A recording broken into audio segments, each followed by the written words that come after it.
Ce discours, ces questions s'adressent aux chercheurs, vous et moi, tous ces gens bien intentionnés, souvent passionnés, qui dépensent leurs jours et leurs nuits à faire de la recherche, à travailler pour reculer l'ignorance, pour faire avancer les connaissances.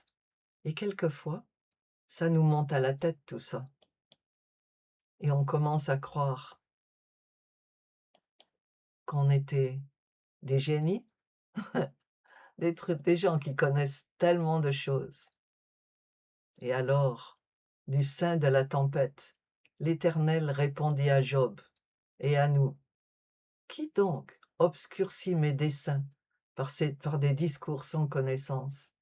Mets ta ceinture comme un brave, je vais te questionner et tu m'enseigneras.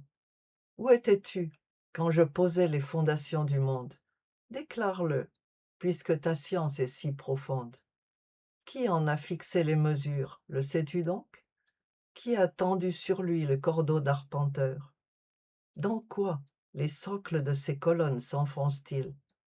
Qui en posa la pierre principale, la pierre d'angle, quand les étoiles du matin éclataient, unanimes, dans des chants d'allégresse, et que tous les anges de Dieu poussaient des cris de joie? Qui a enfermé l'océan par une porte à 2 battants, quand il a jailli, bondissant du sein maternel de la terre, lorsque je fis de la nuée son vêtement, et de l'obscurité ses langes, quand je lui imposai ma loi pour briser son élan, quand je plaçai verrous et portes en lui disant: «C'est jusqu'ici que tu iras, et pas plus loin. Ici s'arrêteront tes flots impétueux». As-tu, un seul jour de ta vie, commandé au matin et assigné sa place à l'aube pour qu'elle se saisisse des extrémités de la terre et qu'elle en secoue les méchants? Alors la terre est transformée comme de l'argile sous l'empreinte, et toutes choses sont parées comme d'un vêtement. Mais les méchants se voient privés de leur lumière, et le bras levé est brisé. Es-tu parvenu jusqu'aux sources qui font jaillir les mers? Où t'es-tu promené dans les profondeurs de l'abîme? Les portes de la mort ont-elles paru devant toi? As-tu vu les accès du royaume des ombres? As-tu embrassé du regard l'étendue de la terre? Dis-le, si tu sais tout cela. De quel côté est le chemin vers le séjour de la lumière? Et les ténèbres, où donc ont-elles leur demeure, pour que tu puisses les saisir là où elles se séparent, et bien comprendre les sentiers de leur habitation? Tu dois connaître tout cela, puisque tu étais déjà né, et que tes jours sont si nombreux. As-tu visité les greniers qui recèlent la neige, et les dépôts de grêle, les as-tu vus? Je les tiens en réserve pour les temps de détresse, les jours de lutte et de combat. Par quelle voie se répand la lumière? Par où le vent d'Orient envahit-il la terre? Qui ouvre le passage pour les torrents de pluie? Qui a frayé la voie aux éclairs de l'orage, faisant tomber la pluie sur une terre inhabitée, pour arroser les solitudes, pour faire germer l'herbe? La pluie a-t-elle un père? Et qui donc a fait naître les gouttes de rosée? De quel sein sort la glace qui a donné naissance au blanc frimas des cieux? Qui donc durcit les eaux et les transforme en pierre? Qui fait que la surface des eaux se fige? Peux-tu nouer les cordes des Pléiades ou desserrer les cordages d'Orion? Fais-tu paraître les constellations en leur temps?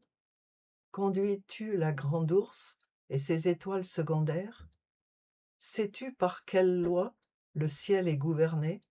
Est-ce toi qui donnes à la terre l'ordre qui la régit? Te suffit-il d'ordonner aux nuages pour que des trombes d'eau se déversent sur toi? Les éclairs partent-ils à ton commandement en disant: «Nous voici»? Qui a implanté la sagesse au cœur de l'homme et le discernement en son esprit? Qui a la compétence pour compter les nuages et peut incliner les amphores du ciel pour agréger en glaive la poussière et souder les mottes de la terre?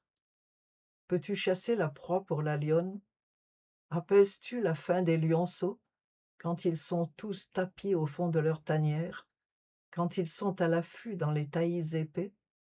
Qui donc prépare au corbeau sa pâture quand ces oisillons crient vers Dieu et sont errants, sans nourriture?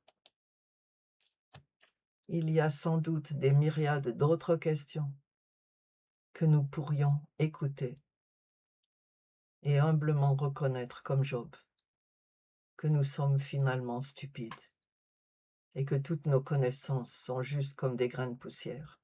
Alors, mes amis, abaissez-vous pour que Dieu vous fasse remonter. Reconnaissez ce que vous ne connaissez pas. Mesurez votre ignorance pour que Dieu puisse vous révéler de précieuses connaissances qui pourront être au bénéfice des autres. Quant à moi, je reconnais que sans Dieu, je ne suis rien, que tout ce que j'ai découvert, tout ce que j'ai publié, tout ce que j'ai partagé, tout ce que j'ai enseigné ne vient pas de moi, mais que je l'ai reçu et que tout ce que je fais, c'est le partager. Je vous invite à me rejoindre dans cet humble travail de partage.